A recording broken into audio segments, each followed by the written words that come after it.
butuh bertemu dengan profesional.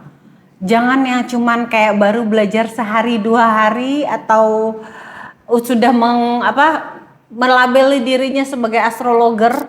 Oke, kalau kita nih kapal apa, mungkin balik lagi kita lihat lagi secara blueprint. Tadi itu basic banget blueprint.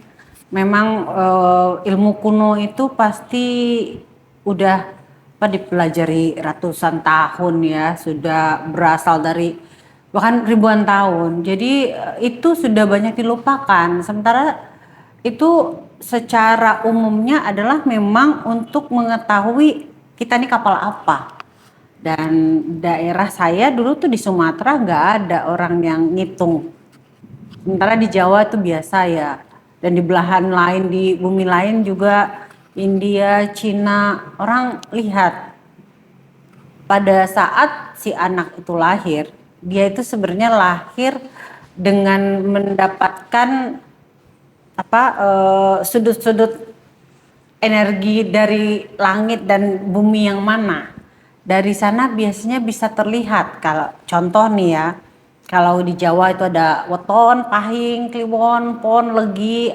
Ya saya nggak terlalu paham ya astrologi, tapi saya tahu itu adalah tools untuk mengetahui kita kapal apa. Atau secara human design. Tuh ada toolsnya banyak sekali sekarang yang bisa dipakai. Nggak usah kayak secret banget, harus hanya makai satu. Tapi yang pasti kita lahir, anggap ini di Indonesia, kita tuh di ekuator. Di ekuator ini mempunyai karakteristik dan kontur yang berbeda dengan di daerah utara, di kutub utara, ataupun daerah selatan, atau yang lahir di misalnya di gurun, itu akan punya karakter yang berbeda. Nah, kenapa kita harus tahu nih, basicnya adalah lokasi tempat kita lahir, tanggal, jam, bulan dan tahun. Itu sebagai untuk blueprint, dasar aja untuk tahu kita kapal apa. Akan ketahuan nanti tuh, kapal penumpang kah, kapal tanker kah, kapal bawa barang kah, roro kah, atau kapal mungkin yacht kah, itu akan kelihatan.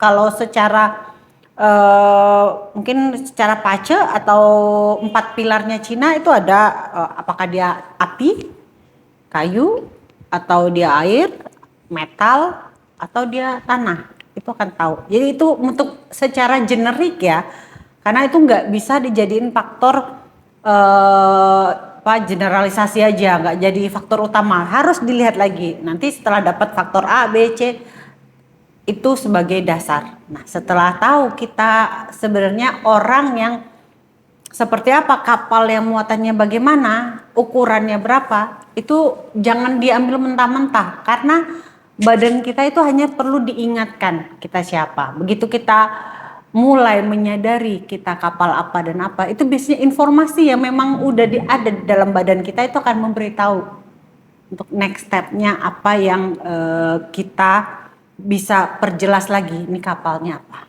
mau kemana, apa yang mau dilakukan dengan apa kapal ini. Apakah kapal ini mau ditaruh saja di pelabuhan, tidak melakukan tugasnya, ya udah surviving aja, live aja, penting masih ada, masih bertahan. Atau kan kapal ada namanya tuh, Dina gitu. Nanti kapal, apakah Dina ini mau di pelabuhan saja atau Dina ini mau sesuai dengan desainnya dia mau melakukan sesuai dengan desainnya. Kayak kita banyak lah lihat ada mobil-mobil ditumpuk udah di dock, udah rusak, udah apapun. Apakah mau seperti itu? Atau mau lebih berguna lagi ya, sesuai sampai umurnya berakhir ya dia melakukan tugasnya gitu. Jadi saran saya adalah pakailah tools yang menurut kalian itu bisa untuk mengetahui blueprint dasar aja. Jangan terlalu termakan dengan nanti para astrologer atau para pembaca weton atau pace atau apapun yang memberitahu kamu perjalanan hidup kamu kayak gini. Enggak, hanya untuk mengetahui pilarnya, basic desain kita seperti apa. Dari situ baru kita setelah itu bertanya lagi ke diri, mau ngapain dengan kapal ini? Kapal ini didesainnya untuk jadi ini, sekarang sudah di mana nih? udah nggak sesuai dengan desain ini, ya udah. Itu basic banget sih. Itu memang challenge ya, karena kalau saya sendiri kan waktu kecil kan lucu-lucuan suka denger astrologi. Apa bintangnya Pisces, elemennya air, orangnya gimana. Terus habis itu ada lagi mulai pace, apa elemennya kayu, kayunya apa, kayu kecil di musim semi, orangnya begini.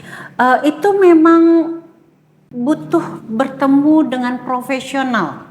Jangan yang cuman kayak baru belajar sehari 2 hari atau sudah melabeli dirinya sebagai astrologer. Enggak, karena ini sebenarnya sebuah ilmu yang saya bisa bilang itu secara saintifik dipakai kok bertahun-tahun di India, di Jawa sendiri dengan wetonnya. Tapi jangan ke arah yang kayak mistik atau enggak, ambil aja saya nih seperti apa desainnya. Udah, coba ajak si memang profesional astrolognya yang untuk mengetahui desainnya seperti apa. Itu aja. Karena setelah kita tahu, itu kembali ke kita lagi mau pakai seperti apa. Jadi nggak usah diambil, oh ya nih kalau astrologernya kayak gini, weton ini hari Sabtu nggak boleh jalan, hari Selasa harus begini. Once kita sudah aware dengan kita itu apa, kita akan mampu merasakan kok. Ada ya, kalau kita api, masa kita mau terus-terusan ketemu air? Ya kalau airnya di atas bejana ya nggak apa-apa, kita panasin, ya kan. Tapi kalau airnya banyak terus kita kena kan emang habis dong gitu. Jadi itu memang ada orang yang bisa baca sampai detail-detail hari-hari dibaca. Enggak, kalau saya karena saya juga bukan yang astrologer maniak, tapi at least saya tahu saya ini seperti apa secara human design kapal saya. Jadi ada salah satu tools namanya tuh human design. Itu kita bisa dikasih tahu lah tipikalnya kita tuh secara badan ini cocoknya jadi apa gitu. Mungkin di-combine dengan beberapa, ambil itu jangan mentah-mentah. Di sini memang yang diperlukan adalah kebijaksanaan. Jangan yang lucu-lucuan, oh pasangannya apa, cowoknya gimana atau ceweknya gimana. Enggak. Untuk mengenali diri dulu dan kira-kira kapasitas sama probabilitas. Bahkan ada juga yang bahkan make fingerprint.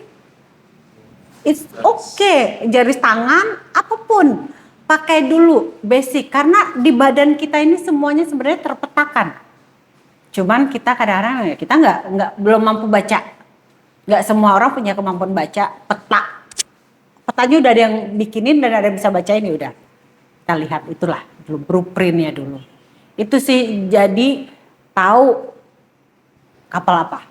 Saya nggak mau bilang tools apa, pilih dulu. Nah once dari sana ayo kita bareng-bareng nih mau kapal, misalnya kayak saya kapalnya, saya ternyata saya pikir saya kapal tanker, ternyata saya kapal penumpang. Itu kan udah realisasi yang konyol. Kenapa saya avoiding terus. Nah pernah di satu titik bahkan saya overload. Kayak tadi saya bilangin badan shaking, sakit. Saya masuk ke shipyard, masuk ke docking, masuk ke rumah sakit, ganti sistem darahnya ganti atau apapun, itu masif. Saking tadi overload, nggak tahu kapasitas diri. Nah, Collapse. Gimana sih, maksudnya apa sih yang membuat kita kehilangan arah ataupun misalnya kita tuh sampai lupa kita tuh sebenarnya apa, itu tuh apa penyebabnya gitu? Balik lagi, kalau kayak orang kayak saya kan besar tadi tanpa bimbingan, scattered, order of chaos. Jadi orang yang benar-benar mencari satu-satu, saya ini siapa sih, ngapain sih. Tapi dalam penjarian itu saya harus hidup, harus makan, udah basic utama. Tapi apakah saya makan itu sesuai dengan yang dibutuhkan badan, yang hidupnya itu memang sesuai dengan kapasitas, nggak tahu. Karena dari awal tidak ada yang membimbing, tidak ada yang memberitahu. Besar sendiri, orang bilang street smart lah, coba pick up satu-satu knowledge. Nah ada orang yang punya privilege banget, dari kecil itu dia sudah diberitahu dia kapal apa, dia bisa sampai seperti apa bergeraknya, koridornya di mana. mereka sudah diarahkan gitu karena keluarganya aware. Jadi itu yang biasanya yang membuat tidak terarah itu, bahkan kalaupun dia terarah udah tahu pun kalau dia berontak dia nggak suka diberitahu ya kadang chaos juga keluar dari jalur juga kan gitu. Tetap setelah itu ya pengalaman hidup yang membuat satu-satu mau ngambilnya lesson learn atau mau ngambilnya itu adalah ya mengasihani diri sendiri atau menyesali keadaan gitu. Jadi memang saat ini saya bicara bukan untuk orang yang sudah dari kecil tertata dan punya privilege untuk mengetahui dia siapa dan arahnya akan kemana, tapi lebih kepada orang-orang di luar sana yang memang nggak punya guidance sama sekali, hilang arah. Ayo, mungkin saya di sini karena bisa dibilang belum kembali, saya hanya lagi istirahat sejenak di pelabuhan, punya waktu untuk menceritakan ya setelah itu saya melakukan perjalanan saya lagi gitu. Winningnya adalah winning terhadap diri sendiri bukan winning to others ya gitu. Cuman saya lagi punya waktu nih untuk kayak kita lagi ngumpul di kalau di pelaut itu punya yang namanya Seaman House atau Mariner's House. Kita ngumpul di sana tentang bercerita tentang perjalanan kita. Either orang yang di sana tuh lagi nunggu muatan atau memang lagi memperbaiki kapalnya atau memang lagi wandering aja. Kita di sini istilahnya adalah tempat yang seperti itu. Untuk saya sekedar sharing bagaimana saya akhirnya menemukan bahwa saya kapal dan saya kaptennya. Ya sama kalau kayak kita nyetir kan, kita harus menjadi satu dengan mobil itu untuk kita menguasai perjalanan. Sama kapal ya kita menjadi satu dengan kapal kita ini untuk kita tahu mau dibawa kemana. Nah di tengah perjalanan ya kadang ada orang yang sudah melewati perjalanan itu bercerita. Mungkin cocok, mungkin juga tidak. Mungkin memang cerita ini untuk yang mendengarkan atau ya cuman kayak sekedar lewat sampai it's okay juga gitu. Balik lagi badan kita akan memfilter sendiri nanti.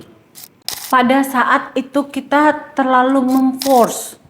Gini, dalam perjalanan itu kalau kita ini analogi di kapal ya, kita tuh membuat haluan itu enggak lurus begini loh, walaupun terlihat lurus, tapi sebenarnya bumi itu adalah itu bentuknya spiral. Jadi kadang-kadang kita nggak bisa, memang nih tujuan dari A ke B itu kayaknya lurus, garis lurus. Tujuan kita tetap ke B, tapi ternyata untuk menuju ke B ini kita belok ke sini dulu karena di tengah ada karang.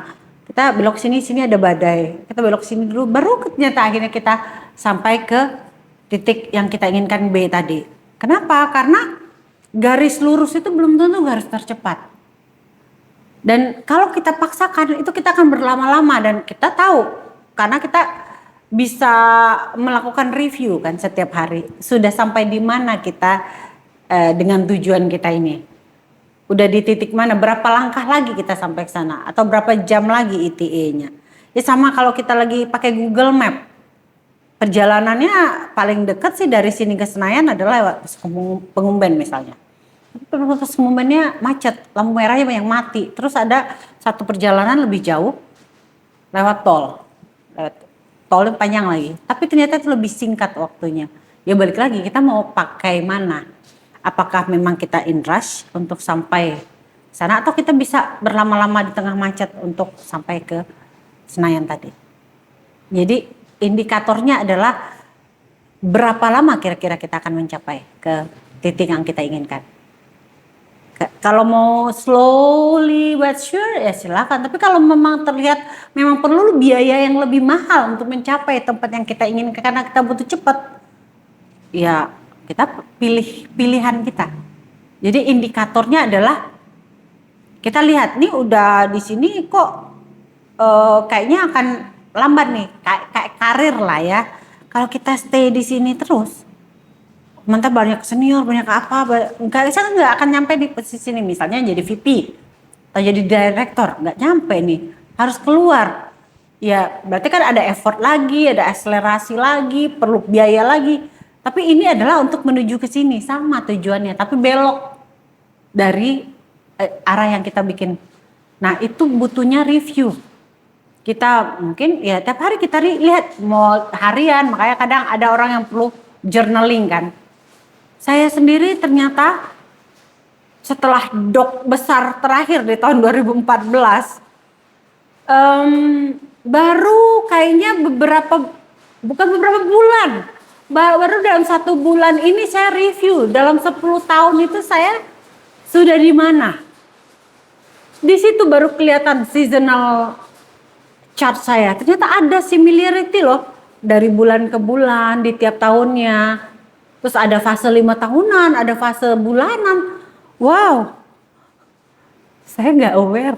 Ternyata itu memberikan semacam grafik dan chart yang kalau saya lebih aware selama ini, mungkin setahun saya udah bisa review atau 2 tahun ya.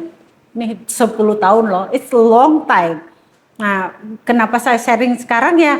Mungkin ada yang tadi nggak butuh selama saya untuk memahami bahwa ada perlu dilakukan perubahan, perbaikan atau lebih aware. Gitu. Kadang-kadang kita memang harus jadi kayak anak-anak. Karena saya ingat di umur 14 atau 15 tahun, saya tuh kayak yang umur segini saya mau jadi ini, umur segini saya mau jadi ini. Terus one day ternyata 20 tahun kemudian dari SMP itu, kayak umur 35, saya menemukan catatan saya itu. Mostly terjadi sesuai dengan umurnya. Tapi ya nggak detail, tadi rough. Karena dilakukan tidak dengan sadar. Ya catat ternyata, oke, ternyata pikiran karena nggak ada beban, nggak ada apapun, menuliskan aja. Ya tapi drama di perjalanan itu ya banyak banget ya gitu. Namanya juga voyage, perjalanan petualangan kita kan. Gitu. Jadi kalau bisa tahu kita mau kemana. Terus udah di mana saat ini? How to go there, ya kan? How-nya ini. Oke, mau cara lambat, mau cara cepat, mau pakai elevator, mau pakai eskalator, apa travelator? Itu pertanyaan yang sangat menarik. Karena aku sendiri bisa dibilang orang yang udah saya mau jadi ini, nggak tahu bahwa itu sesuai atau enggak dulu kan ya. Jalan aja. Ternyata mungkin ya karena memang tekad berhasil, tapi pas udah di perjalanan tahu, aduh ternyata saya berlayar suka sebentar aja sih, tapi sering-sering enggak juga gitu kan ya. Ternyata tapi saya udah terjun duluan. Ada tipikal orang yang tahu dulu baru dia tentukan arah, ada yang terjun dulu baru dia tahu ternyata itu bukan buat dia. Nah, balik lagi. Di sini adalah enggak untuk ngejudging orang tipikalnya, kan ada yang butuh experience dulu baru dia tahu, atau dia butuh tahu dulu baru dia experience. Itu bisa kembali lagi mau pilih yang mana, karena kita di sini adalah tempat di mana preference kita sendiri mau yang mana. Hati kita nggak nolak, nggak butuh mengvalidasi terus apa yang kita inginkan. Kayak badan kita, pikiran kita, dan jiwa itu kayak kita yang ini loh yang kita mau. Nah, tapi kalau kita belum selaras tiga-tiganya tuh kayak berantem aja terus. Pikiran maunya ini, ya nggak mungkin lo bisa kayak gitu. Atau perasaan, tapi gue maunya ini. Terus badan ternyata ya menunjukkan juga pemberontakannya. Ya itu karena nggak selaras. Tapi once kita juga bisa menyelaraskan antara pikiran, badan, sama hati kita, itu juga kita somehow. Karena pada dasarnya tuh kita tahu kita ini siapa dan kapal apa tadi pada dasarnya. Cuman tadi kalau memang kita nggak tahu ya bisa pakai tools tadi. Itu kan udah tingkat tinggi ya, orang bilang untuk keselarasan itu butuh dari kondisi keluarga yang suportif, yang memang tahu, memang di guidance.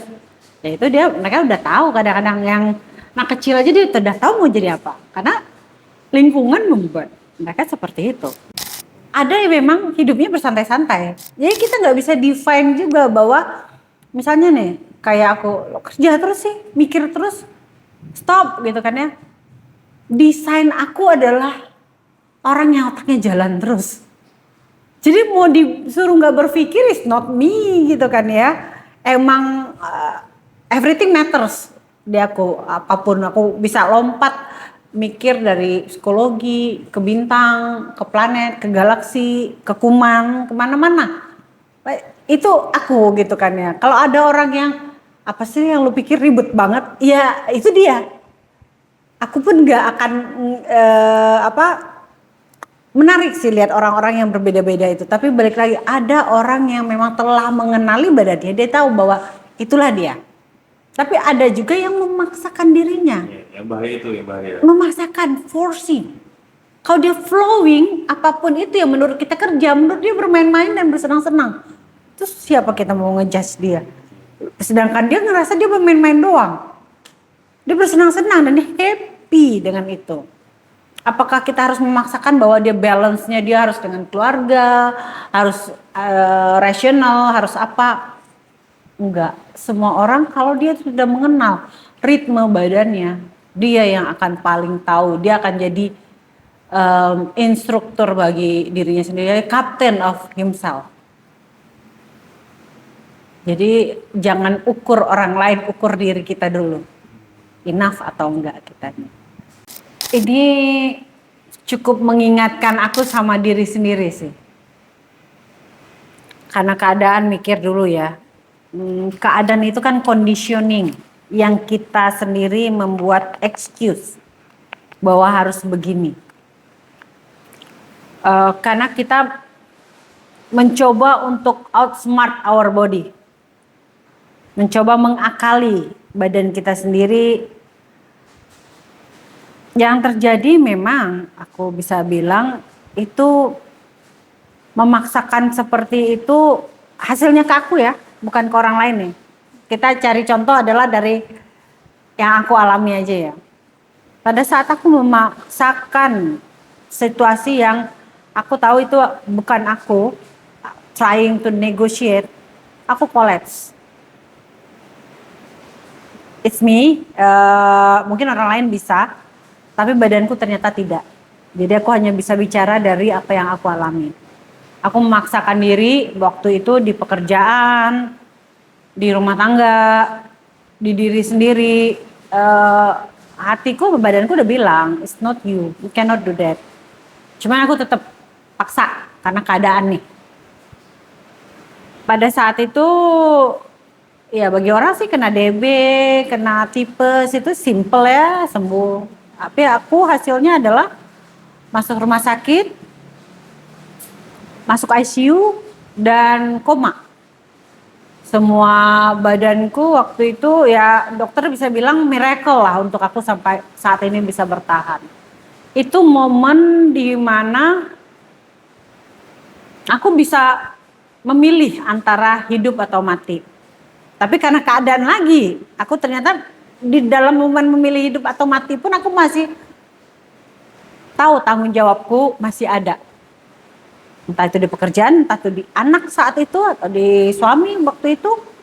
Aku memilih untuk kembali dan menjalani kehidupan. Ya orang bilang kalau udah Pak ICU near death experience itu memang ya udah silakan mau pilih apa gitu. Karena aku merasakan waktu itu udah yang badanku udah gak mampu, udah gak kuat. Tapi ternyata ada kuasa yang aku nggak punya kapasitas untuk itu, memberikan pilihan.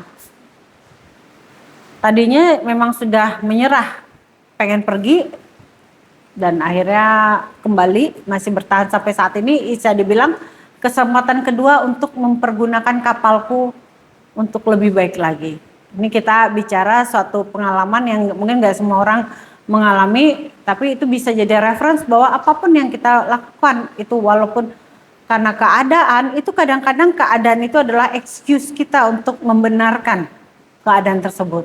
Kalau kita sit down lagi, kita pikir ada kok solusinya untuk tidak memaksakan seperti itu. Karena masih akan ada way out lain. Cuma kalau kita sudah rigid, memang kekeh yakin-yakinnya bahwa hanya itu solusinya, ya itu yang memang sulit. Mungkin bagiku waktu itu adalah aku so rigid begitu.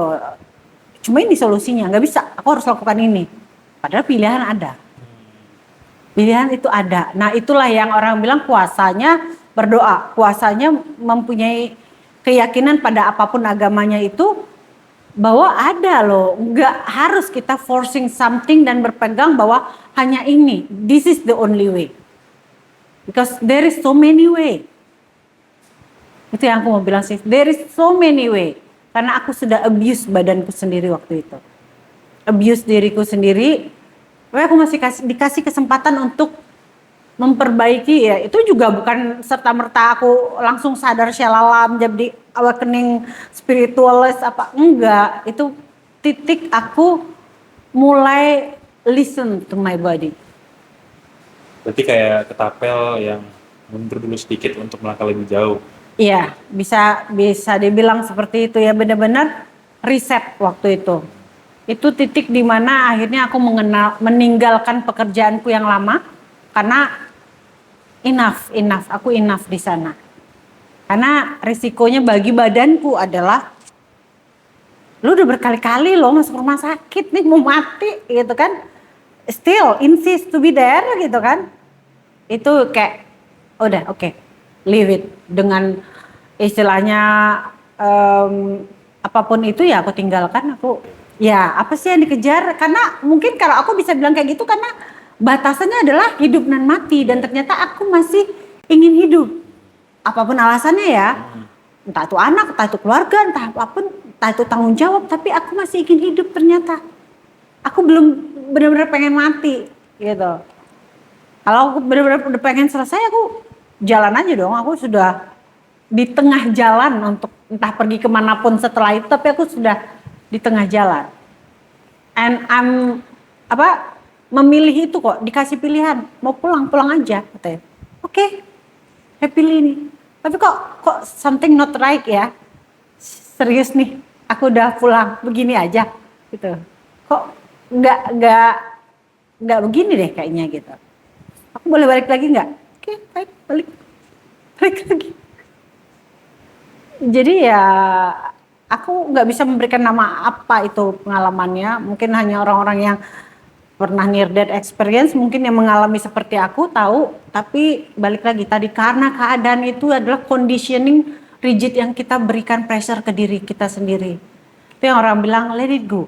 Jadi kalau kita overload memang nggak sesuai peruntukannya, ya akhirnya yang itu mengorbankan lebih banyak lagi. Kita pikir kita menyelamatkan, enggak, ternyata kita ngebawa banyak orang. Tadi kalau aku misalnya memilih untuk pulang, tanggung jawabku belum aku selesaikan, mungkin aku membawa korban yang lebih banyak. Aku bersyukur masih diberikan kesempatan untuk menjalani fase berikutnya. Dan itu pun baru dalam sebulan ini aku istilahnya mengiyakan untuk berbagi cerita. 10 tahun ternyata ya juga tidak baik-baik saja, tapi begitu aku lihat seasonal chartnya, ada fasenya loh. Itu kayak harus pasang surut, ada surutnya, ada pasangnya, surut lagi, surut paling rendah, pasang lagi, terus gelombang itu ada. Itu menarik, wow, ini benar-benar kayak kapal berlayar, mengalami pasang surut, mengalami badai, gelombang, tapi begitu kita stabil sebagai kapal, dan kita tahu kapal apa, kita sebelum berlayar itu memang sudah menyiapkan untuk kita mampu melewati perjalanan itu. Tapi kalau kita memang tidak menyiapkan diri, nggak tahu kita siapa, kita pergi aja, ternyata yang kita hadapi memang badainya skala berapa, ya bye-bye. Iya, betul. Itu yang terjadi gitu. Dan aku konyolnya, aku sebagai seorang pelaut, istilahnya sekilas memahami atau menyadari, tapi yang benar-benar yang it's just recently. Bener-bener ya harus tadi pasang surut baru udah satu season 10 dekade baru tahu. Ternyata ini loh, mungkin ya itu pun masih nanti ada anomalinya lah, keluar dari inilah. Semua itu pelajaranku di kuliah dulu ternyata benar-benar applicable untuk kita juga mengarungi perjalanan dalam kehidupan kita. Makanya aku kasih title apa yang kita bicarakan ini adalah navigating through. Bagaimana melewati perjalanan kehidupan kita dari titik A di mana kita berangkat sampai ke tujuan kita titik ini.